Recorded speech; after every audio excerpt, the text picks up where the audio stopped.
Hello dear aspirants, welcome to ECS civil एजेई। RRB JE की vacancies है 2026 की, वो आउट हो चुकी है। 4098 वैकेंसीज है, जिसमें से आउट ऑफ अराउंड हम बात करें 1900 प्लस वैकेंसीज है वो सिविल की है। मतलब 1600 प्लस वैकेंसीज सिविल की है, प्लस 314 वैकेंसीज है वो आपकी स्टोर की है। वो भी उसमें भी आप एलिजिबल हैं, तो ऐसी दिक्कत नहीं है। अराउंड 2000 वैकेंसीज आपके लिए, सिविल वालों के लिए। तो उसके लिए जो एलिजिबिलिटी क्राइटेरिया क्या होता है, सैलरीज क्या है, एग्जाम पैटर्न क्या है, सिलेबस क्या है, हर एक चीज पर हम डिटेल में बात करेंगे।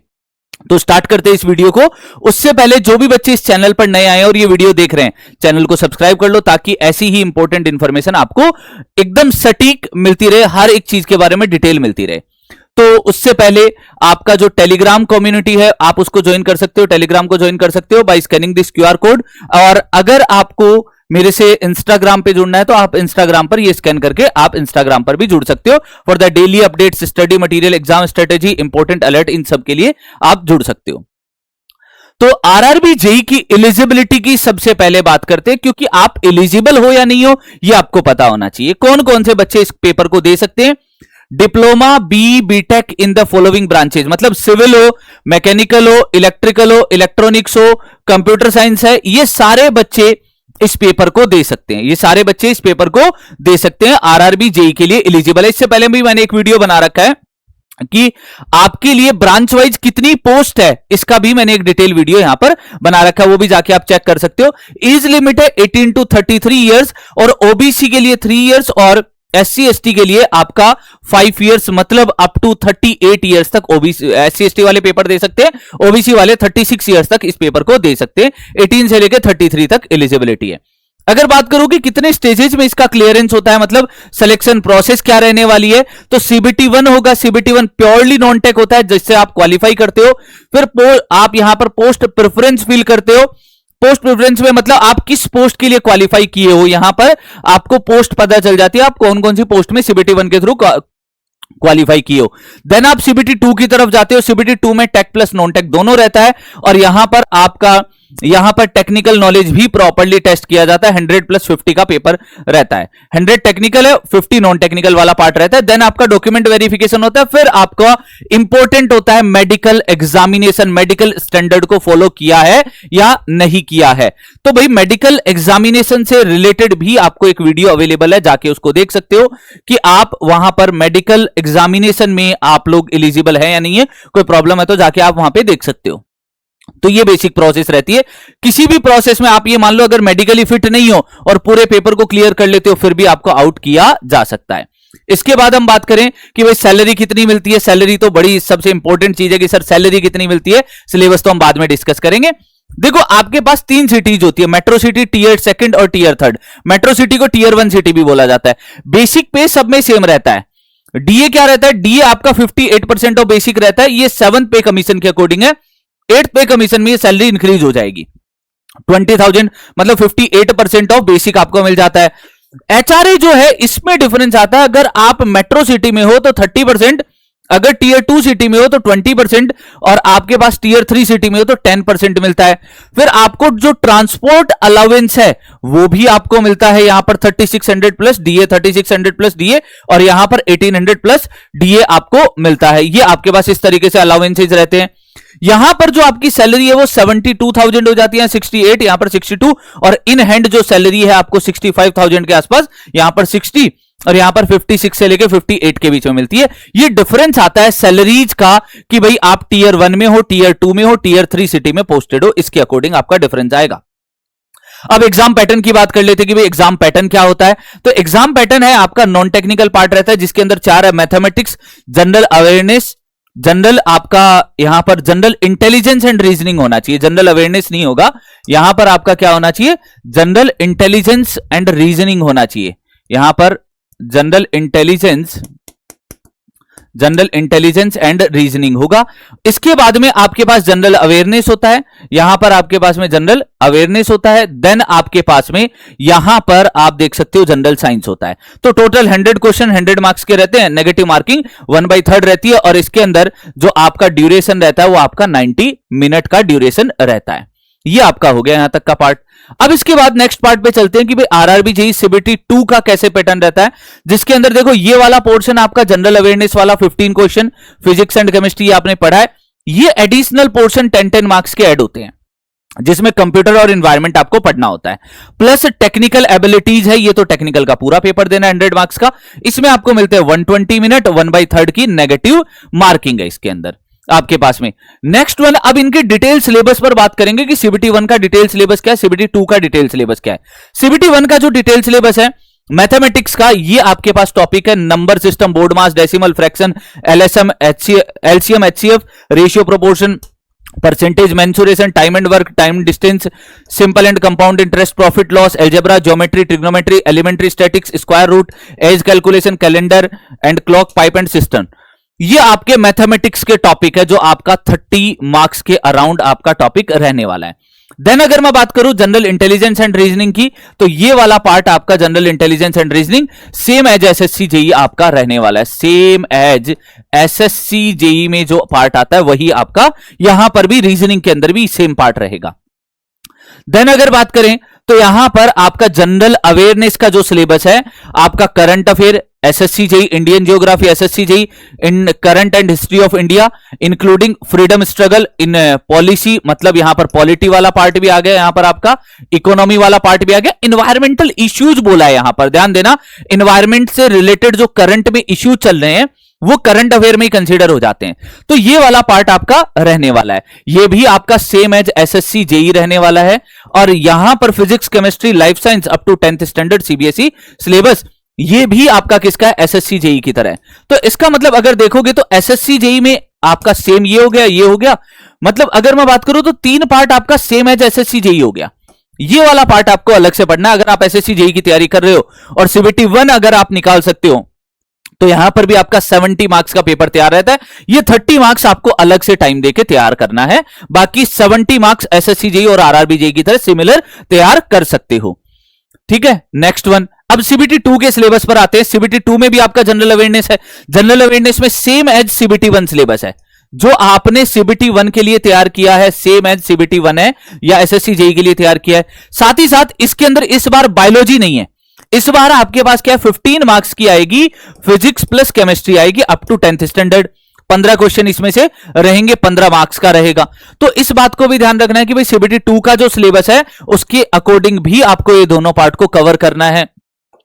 देन अगर आगे बात करूं तो कंप्यूटर के अंदर आपका computer and their architecture, input and output device, MS office, storage device, operating system, internet and email, website and web browser, networking और कंप्यूटर वायरस, ये आपका बेसिक पार्ट रहने वाला है जो आपका आरआरबी जेईई कंप्यूटर के अंदर। इन्वायरमेंट एंड पोल्यूशन कंट्रोल के अंदर सिविल वालों के लिए ये वाला पार्ट दिक्कत नहीं है, क्योंकि इसके अंदर से बस इतना बात कहूं तो अगर यहां पर मेजरली जो पार्ट आप इन्वायरमेंटल इंजीनियरिंग में पढ़ते हो तो आपको इसमें दिक्कत नहीं आनी चाहिए। इसमें बस आपको जो इसके बेसिकली जितने भी प्रोटोकॉल्स आ रखे हैं, जितनी भी चीजें आ रखी है, वो वाले पार्ट आप वहां से अलग से एड ऑन कर लो। बाकी ये वाला पार्ट आप सेम एज इन्वायरमेंटल जो इंजीनियरिंग रहता है वैसा ही रहता है, बहुत ज्यादा कोई डिफरेंस नहीं आता। अगर थोड़ा सा इन्वायरमेंटल इंजीनियरिंग को डीप डाउन करके पढ़ लोगे तो आपको ये वाले पार्ट में दिक्कत नहीं आएगी। 10 मार्क्स सिविल वालों के लिए पक्के हो जाते हैं। ठीक है, अब यहां पर आगे बात करते हैं कि टेक्निकल का सिलेबस क्या है, टेक्निकल में कौन कौन से पार्ट है। भाई सबसे हाईली वेटेज है बिल्डिंग, मेंटेनेंस एंड फिनिश। ये 25 से 30 नंबर का आता है, 25 से 30 मार्क्स का अकेला आता है, जिसके अंदर छोटे छोटे जितने भी पॉइंट है, इनमें से काफी सारे पॉइंट है। जैसे अगर मैं बात करूं ग्राउटिंग, ये मैंने 5 मिनट कॉन्सेप्ट सीरीज में कर रखा है कवर। अगर मैं इसमें बात करूं यहां पर गुनाइटिंग वाला, यहां पर ये वाला जो मेजरली जो फिनिशिंग वाला पार्ट है, ये मैंने 1 शॉट में कवर कर रखा है, बिल्डिंग मेंटेनेंस में जाके देख सकते हो। तो ये वाला मेजर पार्ट है, इसमें बिल्डिंग मटेरियल नहीं है, बिल्डिंग मटेरियल का बहुत कम पार्ट है। जो पार्ट है वो किसका है, building construction and maintenance and finish का 25 से 30 मार्क्स का आता है। सोयल मैकेनिक्स भी ठीक वेटेज रखता है, 8 से 10 मार्क्स तक आ जाता है।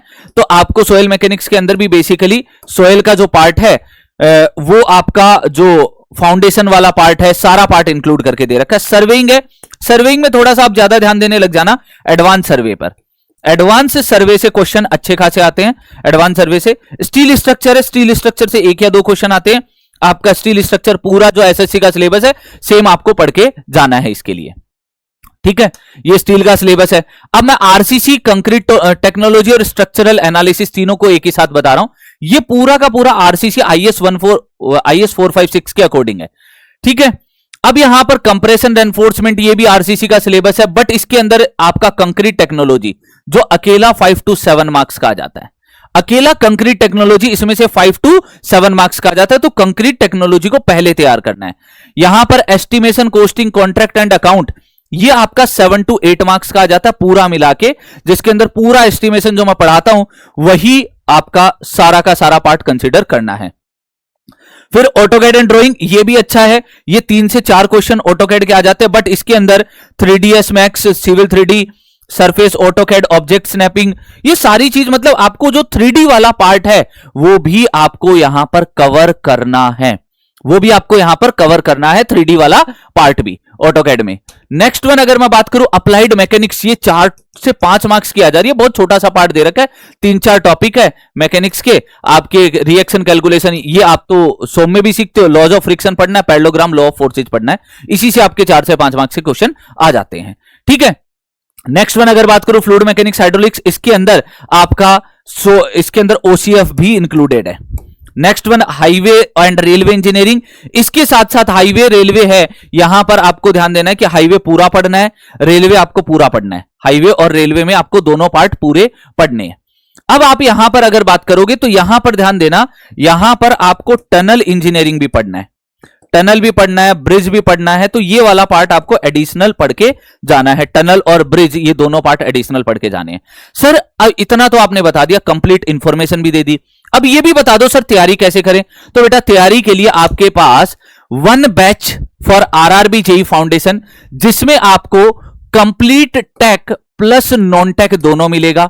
अब क्या है कि आपका एग्जाम जल्दी हो जाएगा, तो आपको जो नॉन टेक मिलेगा वो आपको रिकॉर्डेड प्रोवाइड कर दिया जाएगा, ताकि आप बहुत फास्ट कर सको।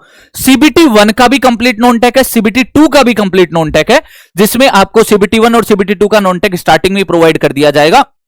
प्लस टेक्निकल में भी आपको जो जितने भी हायर इंपोर्टेंस वाले सब्जेक्ट है, building maintenance, building construction, AutoCAD, building drawing, ये वाला जो पार्ट है, टनल, हार्बर, ये वाला इंजीनियरिंग मैकेनिक्स वाला पार्ट, ये आपका लाइव हो जाएगा। बेसिकली मेजर जो पार्ट है वो आपका लाइव हो जाएगा, कुछ पार्ट आपको रिकॉर्डेड मिल जाएगा, क्योंकि 4 से 5 महीने आपको एग्जाम की प्रिपरेशन के मिलेंगे।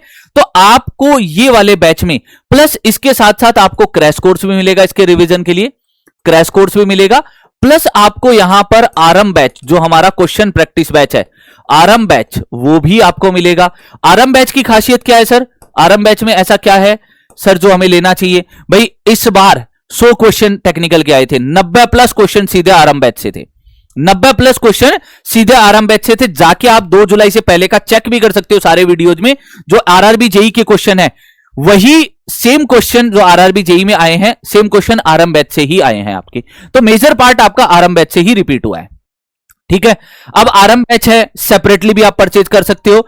अभी 699 की इसकी प्राइस है, इस पे 15% ऑफ लगा कि ये बैच आपको 620 रुपीज में आ जाएगा, तो जाके आप ले सकते हो आरएम बैच। देन अगर आपको भाई मैं सर 2-3 साल मुझे लगेंगे तैयारी में, मैं कॉलेज गोइंग स्टूडेंट हूं, मैं आरआरबी जेईई को तो टारगेट कर रहा हूं या कोई और एग्जाम को टारगेट कर रहा हूं, बेटा अब वैलिडिटी की टेंशन नहीं है। 5 ईयर बैच है आपके सामने, 5 ईयर वैलिडिटी बैच है, 5 साल की वैलिडिटी है, वो भी कितनी, एक नॉमिनल सी प्राइस में 3499 700 रुपीज पर ईयर। 5 साल के लिए आपको पूरा कोर्स मिल जाएगा, कोई टेंशन वाली नीड नहीं है। अगर कोई भी क्वेरी रहती है बेटा आप इस नंबर पे मुझसे कनेक्ट कर सकते हो, ये आप मेरा नंबर है, आप डायरेक्टली इस नंबर पे मैसेज डाल सकते हो अपनी क्वेरी को, आपको डायरेक्टली कॉल आ जाएगा, आपको कोई प्रॉब्लम नहीं होगी, ठीक है, आपको कोई प्रॉब्लम नहीं होगी। तो यहां पर आप डायरेक्टली इस नंबर पर मुझे मैसेज भी डाल सकते हो, ठीक है। तो ये हो गया आपका आरआरबी जेईई का कंप्लीट इंफॉर्मेशन। देन आप मेरी कम्युनिटी से कनेक्ट भी कर सकते हो, यहां पर आपका टेलीग्राम है जहां पर आपकी डेली क्विजेज भी होती है, 11 PM पर डेली क्विज होती है, साथ साथ आपको study material, exam strategy, important tips सारे मिलते हैं। एज वेल एज आप इंस्टाग्राम पे भी मुझसे कनेक्ट हो सकते हो, सिविल लाइफ शुभम, इस पर आप डायरेक्टली कनेक्ट हो सकते हो मुझसे। बाकी अगर कोई भी क्वेरी रहती है तो आप कमेंट सेक्शन में जरूर बताइएगा। मिलते हैं आप लोगों से, तब तक के लिए अलविदा, bye bye, take care, have a good day.